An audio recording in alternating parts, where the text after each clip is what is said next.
Հայաստանի և Ադրբեջանի միջև հարաբերությունների կարգավորումն առաջնային նշանակություն ունի, հայտարարել է ԵՄ դիվանագիտության ղեկավար Կայա Կալասը ԵՄ արտգործնախարարների հանդիպմանն ընթառաջ, որի օրակարգում են նաև Հարավային Կովկասում իրավիճակը, այդ թվում Վրաստանի և Հայաստանի հետ հարաբերությունները։ Մենք նաև քննարկում ենք Հայաստանի համար նոր առաքելության մեկնարկի հնարավորությունը և այն, թե ինչպես կարող ենք շարունակել աշխատել Ադրբեջան-Հայաստան հարաբերությունների զարգացման ուղղությամբ, նշել է Կալասը։ Նրա խոսքով Բաքվի և Երևանի միջև երկխոսությունը ԵՄ-ն դիտարկում է որպես Հարավային Կովկասում անվտանգության և կայունության ապահովման հիմնական գործոն։ Կալասը հավելել է, որ օրակարգում է նաև Ադրբեջանի հետ հարաբերությունների հարցը։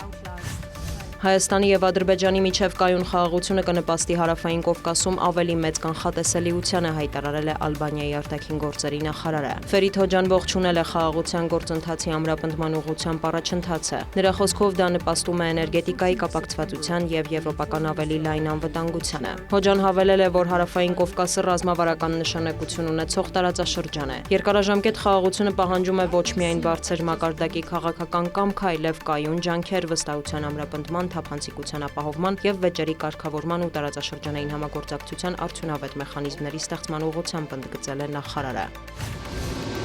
Իսրայելի պաշտպանության նախարարը հայտարարել է, որ լիբանանյան Հզբոլլահ շարժման առաջնորդն իր կյանքով կվճարի հրեական պետության վրա հարձակումների համար։ Իսրայել-կացի խոսքով հրահանգել են ցահալին գործել ամբողջ ուժով, նույնիսկ հրադադարի ժամանակ Լիբանանի տարածքից բխող սպառնալիքներից պաշտպանվելու համար։ Մեր պարտականությունը Իսրայելի հյուսիսի ժողովրդի անվտանգությունն ապահովելն է, շեշտել է պաշտոնյան։ Տեղեկություններ կան, որ Իսրայել-Լիբանան վերջերս մեկնարկած բանակցությունների երկրորդ փուլը տեղի կունենա առաջիկա օրերին կրկին Վաշինգտոնում երկու երկրի դեսպանների մակարդակով։ Ամերիկյան կողմն արդյունավետ է որակել պետքարտուղարությունում կայացած բանակցությունների առաջին փուլը։ Օրակարգում են եղել Իսրայելի և Լիբանանի հարաբերությունների կարգավորումը, ինչպես նաև Հզբոլլահի զինաթափումը։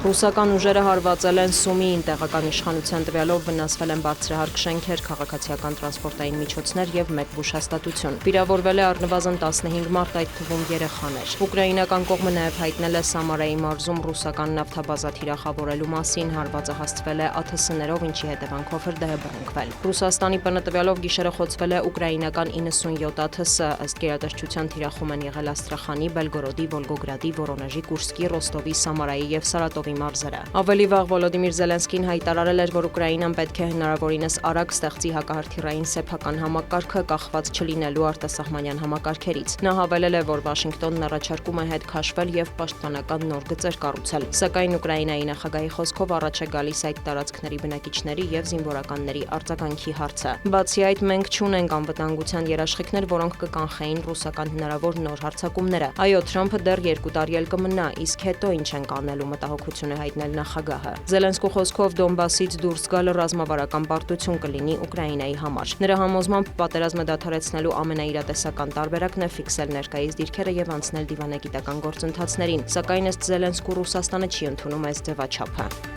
Դիանա Գասպարյան, լուրեր։